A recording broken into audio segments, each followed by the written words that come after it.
पिता ने बेटे के घर में आग लगा दी थी केवल क्रोध में। तब जाकर ये मकर संक्रांति पड़ी थी। कोई ऐसे ही पड़ गई मकर संक्रांति? कह दिया आपने तो कि मकर संक्रांति का दान बड़ा प्रबल होता है, पर उस दान की महत्वता क्या है?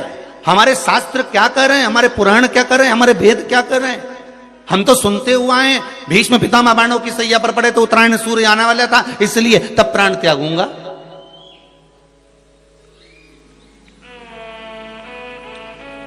मकर राशि में सूर्य प्रवेश करेगा तब मैं आनंद पाऊंगा, तब मैं दान करूंगा, पुण्य। तो आखिर दान की महत्वता इतनी प्रबल कैसे हो गई? वो तिल की महत्वता इतनी प्रबल कैसे हो गई? वो गुड़ की महत्वता इतनी प्रबल कैसे हो गई? कहीं हमारे यहाँ एक भी मैसेज में ये नहीं लिखा हुआ आया होगा कि 70 तिल्ली का दान करो, गुड़ तिल्ली का दान करो।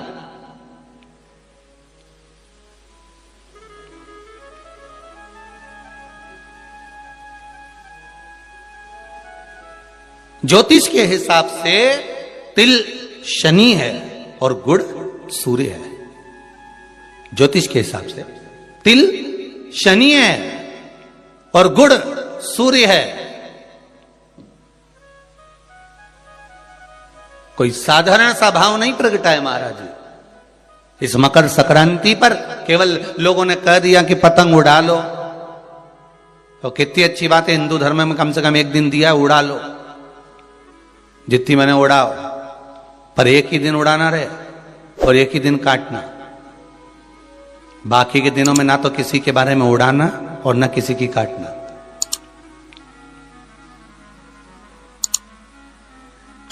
मकर संक्रांति का पर्व देखना है तो पुराना उठाकर देखिएगा कि हमारे यहां मकर संक्रांति का भाव क्या व्यक्त करता था, क्या कहता था।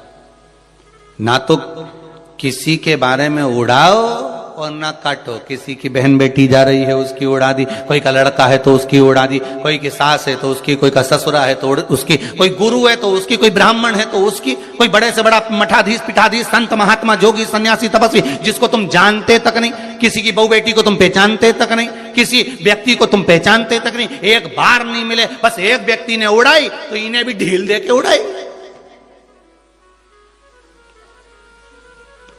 अब वो एक ने उड़ाई तो तुमने भी उड़ा दिया। अरे हमारे तो हिंदू धर्म में एक दिन दिया है मकर संक्रांति का दिन कि खूब छत पर जा उड़ा ले जितनी उड़ाना है, पर किसी की गलत शब्द से मत उड़ाना, किसी के लिए आड़ा टेढ़ा मत बोलना, किसी के लिए ऐसा मत बोल जाना क्योंकि तुम उसको पहचानते ही नहीं हो, बस उसने उड़ाई तुम उसके साथ मिल गए।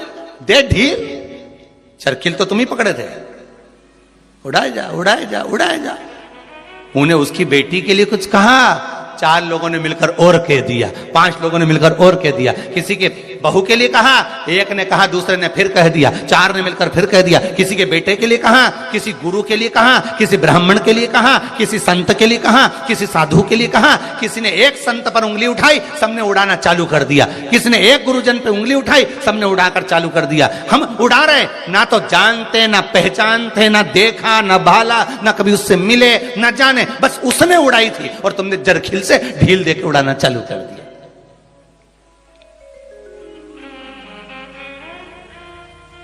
अरे कितना हमारी भारत की भूमि को पहचानो तो रे भाई। ये वो भारत की भूमि है जहां मोहल्ले में एक दुकान लगी हुई है और एक दुकान की अगर बोनी नहीं होती थी तो दूसरी दुकान वाला अन्न नहीं खाता था। वो नियम अभी भी खत्म नहीं हुआ, अब मरे तक रह गया कि मोहल्ले में कोई मर जाता है तो मोहल्ले के लोग अन्न नहीं बनाते, खाते नहीं जब तक कि वो अर्थी नहीं उठ जाती। पर आज के समय में तो वो भी गया, ये तो अंदर जाके समोसा निपटा लेता है। तो कहा आज के समय में कौन रुकता है? मोहल्ले में मरा, पर पहले नियम था कि एक मोहल्ले में जितनी दुकान होती थी उस दुकान के बाहर एक कुर्सी रखी होती थी। प्रत्येक दुकान के बाहर एक कुर्सी रखी होती थी। ग्राहक आता था, कुर्सी पर बैठता था, कुर्सी पर बैठता, सामान खरीदता, सामान खरीदा जिसकी दुकान से कुर्सी, उस दुकान को जब बाहर रखी थी वो कुर्सी फिर अंदर रख लेता था। अब जिसकी दुकान में कुर्सी अंदर चली जाती थी, उस दुकान पर अगर कोई सामान खरीदने आता था तो जो दुकान का मालिक है वो कहता था भैया ये सामान मेरे पास में नहीं है, सामने वाली दुकान पर है, वहां चले जाओ। सामान इसके पास रहता था पर नहीं देता था, क्योंकि इसको मालूम है कि मेरी बोनी हो गई है पर सामने वाले की बोनी नहीं हुई है, इसलिए वो कहता था सामने वाली दुकान पे मिल जाएगा, मेरे यहां नहीं है। जब वो सामने वाली दुकान पर जाता था, कुर्सी पर बैठता था, सामने वाला उस कुर्सी को उठाकर अंदर रख लेता था। फिर कोई उसकी दुकान पर जाता था, भैया ये सामान है क्या, तो क्या हमारे पास नहीं मिलेगा, वो तीसरी दुकान पर मिलेगा, उसकी यहां भेज देते थे कि वहां चले जा, वहां कुर्सी पर। क्यों? क्योंकि अगर हमारे लाइन में, हमारी पट्टी में, हमारे मोहल्ले में अगर किसी एक दुकानदार का अगर बोनी नहीं हुई, बिक्री नहीं हुई, तो फिर हमारा भोजन करना व्यर्थ है। ये हमारा हिंदू धर्म था, ये मेरी भारत भूमि का गौरव था। और एक आज का जमाना, जो मिल जाए जितना मिल जाए निपटा लो, फिर मौका मिले कि नहीं मिले। आज के जमाने में बस निपटाओ, अपन तो काटो, दे के काटो।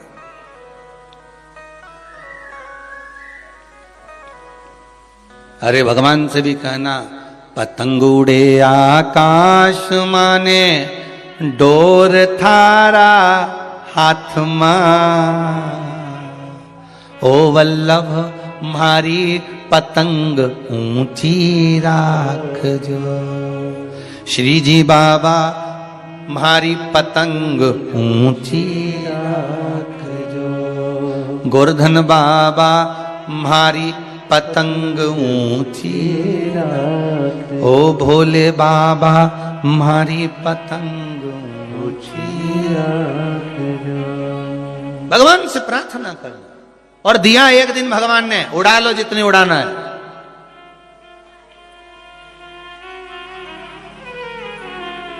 उड़ा लो।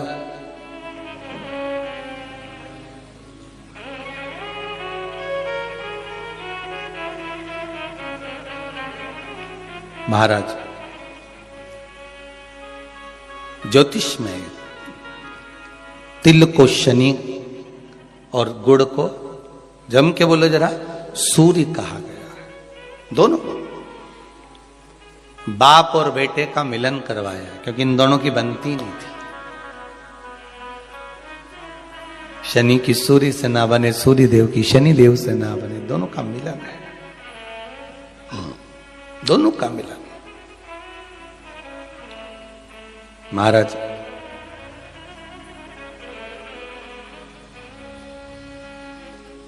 शिव महापुराण की कथा में भाव वर्णन करते हुए मानसरोवर शिव पुराण का स्मरण करें। एक बार सूर्यदेव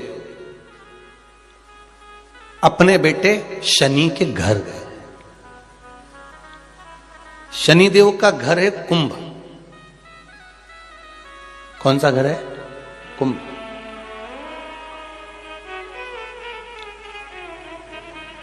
एक सरल भाषा में लेना, घर में अगर ससुर आए, घर में घर का बुजुर्ग आए, बड़ा आए, तो उसका आदर होना चाहिए कि नहीं होना चाहिए। हमारी शिव महापुराण की कथा तो यहां तक कहती है कि आपकी उम्र से अगर कोई बड़ा आ रहा है तो आपको खड़े हो जाना चाहिए। यहां तक शास्त्र कह रहा है।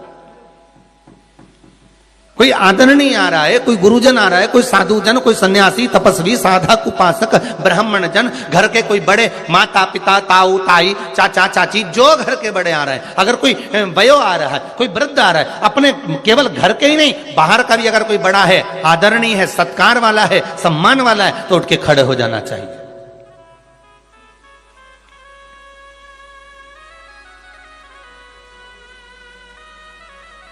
पर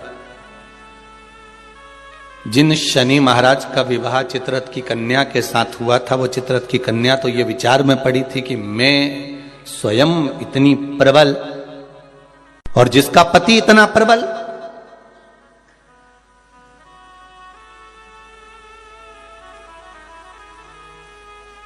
जीवन में कभी अहंकार मत करना। एक बात बहुत बहुत ध्यान रखना साहब, ये जो क्रम है ना, बाहर बहुत प्रसन्न नजर आते हैं, वो भीतर से बहुत रोए हुए होते हैं।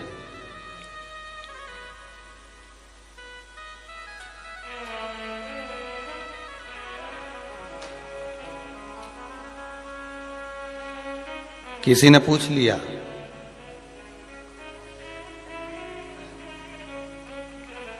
एक बात तो बताओ गुरुजी कि ये शनि महाराज इतना गुस्सा क्यों करते हैं? दुकान पे सेठ जी इतना गुस्सा क्यों करते हैं? रोज करते हैं क्या? जम के तो बोलो, रोज करते हैं सेठ जी दुकान पे गुस्सा? जितने लोग आस्था पर कथा सुन रहे हो, मोबाइल पर सुन रहे हो, बड़े ध्यान से सुनना। सेठ जी रोज दुकान पे गुस्सा करते हैं क्या? सर रोज ऑफिस में गुस्सा करते हैं क्या? प्रतिदिन करते हैं क्या? नहीं। कभी कभी सेठ जी को गुस्सा आता है, कभी कभी जो सर हैं उनको गुस्सा आता है, कभी कभी आता है, रोज नहीं करते। बहुत बहुत सावधानी से कथा का स्मरण करिएगा। सर रोज गुस्सा करते हैं क्या? नहीं। सेठ जी रोज गुस्सा करते हैं क्या? नहीं। प्रतिदिन नहीं करेंगे। मालिक रोज क्रोध करते हैं क्या? नहीं। अगर ऑफिस में सर क्रोध कर रहे हैं, ऑफिस में सर क्रोध कर रहे हैं, दुकान पर सेठ जी क्रोध कर रहे हैं, मालिक अगर क्रोध कर रहा है तो रोज नहीं करता। वो कब करता है? जब घर में उसकी कुछ अनबन थोड़ी बहुत, परिवार में भी सबसे अनबन हो तो भी इतना गुस्सा नहीं करेगा। पर वो जगदम्बा के साथ जब अनबन होती नहीं बेरू की, तब फिर तो बिल्कुल फिर कोई नहीं चलेगा। फिर तो वो मुंह उतरा रहेगा, गुस्सा भरा रहेगा। फिर कोई बोला तो क्रोध। तो किसी ने पूछा गुरुजी ये शनि महाराज को इतना क्रोध क्यों आया रहता है? जब देखो जब शनि जी गुस्से में रहते हैं। हाँ, परंतु कभी कभी करते, पर इतना गुस्सा क्यों रहता है इनके पास में? उसका एक ही तो कारण होगा। एक कारण है शनि महाराज के क्रोध करने का। धर्म पत्नी आई शनि महाराज की, सम्मुख में आकर खड़ी हो गई शनि महाराज के।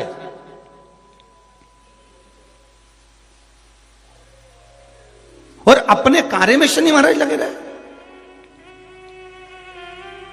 माना आप व्हाट्सएप चलाओ, पर घरवाली खड़ी है तो थोड़ा सावधानी से एक बार मुंह से बात तो कर लो। तुम्हें यूट्यूब चलाना है, फेसबुक चलाना है, इंस्टाग्राम चलाना है, व्हाट्सएप चलाओ, लैपटॉप चलाना है, फोन जो कुछ करना करो। पर जो आई है चाय लेकर बात करने के लिए 2 मिनट, उसने भी तो अपना मोबाइल रख के आई ना, चाय बना के लाई ना, और 2 कप लाई इसलिए लाई कि अपन दोनों बैठ के बात करेंगे। तो शनि महाराज जी की धर्म पत्नी भी ये सोच के आई थी कि मेरे प्रभु के पास में बैठकर मैं थोड़ी चर्चा करूं, मैं थोड़ी बात करूं, पर ये तो देखे ही नहीं लगा। आ गया क्रोध, और क्रोध में बस खड़ी होकर बोल दी, मेरा श्राप है स्वामी तुमको। अब देखिए जरा शनि महाराज की पत्नी, मेरा श्राप है स्वामी तुमको, तुम मुझे नहीं देखे हो, अपने कार्य में लगे हो, मैं श्राप देती हूं, तुम जिस पर दृष्टि दोगे वो जलकर भस्म हो जाएगा। बहुत अच्छे थे शनि महाराज, ऐसा नहीं है, थे अच्छे, परंतु ये जगदम्बा के कारण गुस्सा आ गया बस। और श्राप मिला, जिस पे दृष्टि दोगे बस। शनि महाराज ने भी सोच लिया अब क्या करूं, श्राप लग गया। भगवान शनि महाराज भी विचार करे कि अब किसी को भी देखूंगा तो, इसलिए शनि महाराज की दृष्टि नीचे रहती है, सामने कभी नहीं रहती। शनि मंदिरों में जितने भी शनि मंदिर हैं, आप सारे शनि मंदिरों में जाकर दर्शन करोगे तो शनि महाराज की दृष्टि सामने है। पर शास्त्र कहता है शनि महाराज ने दृष्टि अपने ऊपर नहीं रखी, नीचे की ओर रखी है, नीचे झुकाकर। अब लोग समझे तो ना, मंदिरों में जितने शनि मंदिर हैं, सब मंदिरों में शनि की दृष्टि सामने रख दी। जो आता है तेल चढ़ाने, पूजन करने के लिए दृष्टि सम्मुख होती है। शनि महाराज ने अपनी दृष्टि नीचे रखी है। शनि महाराज दृष्टि कब उठाते? जब किसी को नष्ट करना हो। तुम जिस पर दृष्टि डालोगे वो जलकर भस्म हो जाएगा।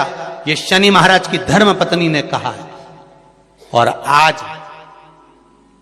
शनि महाराज जी की धर्म पत्नी जिस घर में निवास कर रही हैं, शनि महाराज जिस घर में निवास कर रहे हैं, उस मकान का नाम क्या है? अभी बताया था, क्या नाम था? कुंभ। अपने भी मकान का नाम होता है ना, कोई ने पितृ कृपा लिख देता है, कोई गुरु कृपा लिख देता है, कोई देव कृपा लिख देता है, कोई लक्ष्मी कृपा लिख देता है, कोई अपने पिताजी का नाम से लिख देता है। मकान का नाम लोग रख देते हैं, ये हमारे मकान का नाम। तो शनि महाराज के घर का नाम था कुंभ। उस कुंभ मकान में शनि महाराज रह रहे थे, पिताजी का आगमन हो गया। बहुत ध्यान से सुनना, ये मकर संक्रांति की कथा है। पहले मिली कि नहीं मिली वो हम नहीं जानते, पर मकर संक्रांति का भाव को जान लीजिए महाराज कि क्यों महत्व है दान का, गुड़ और तिल्ली का, क्यों महत्व है सूर्य नारायण के पूजन का।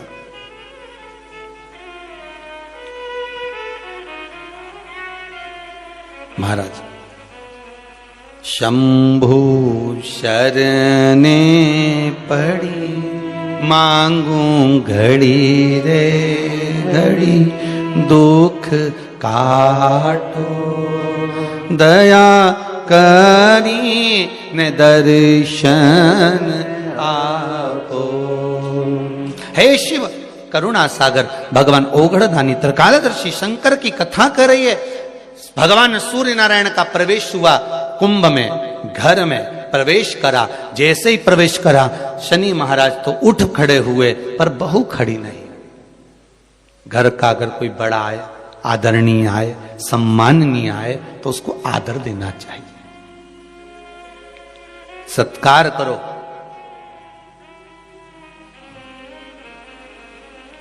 तेरा ही दिया मैंने खाया पिया है, तेरा शुक्रिया है, तेरा शुक्रिया। मुझे भोले बाबा ने बहुत दे दिया है, तेरा शुक्रिया है, तेरा शुक्रिया है। थोड़ा सा आदर करो। अच्छा, दोनों में विचार बड़े विचित्र होते हैं। बहू सोचती है मैं सास को सुधार दूं, और सास सोचती है, जम के बोलो, बहू को सुधार। और सुधरती दोनों ही नहीं है। धीरे धीरे करके सिधर जाती है, पर सुधर नहीं पाती। और कितना सुंदर भाव कहा है महाराज। अपन अपने आप को तो सुधार नहीं रहे, सब कुछ सुधार रहे। हमारे घर में शांति नहीं है गुरुजी, बहुत तकलीफ है गुरुजी। फिर गए किसी के पास में, उन्होंने कहा चलो हाथ दिखाओ, लाओ जरा तुम्हारा ग्रह दशा देखते हैं। और उन्होंने कहा एक काम करो, फिर किसी को बुलाया, कोई वास्तु शास्त्री बाबू आ गए, किसी ने मकान देखा, कह दिया घर बदलो, घर ठीक नहीं है, इसमें कुछ ऐसी चीज है कि तुम बर्बाद हो जाओगे। अब तुमने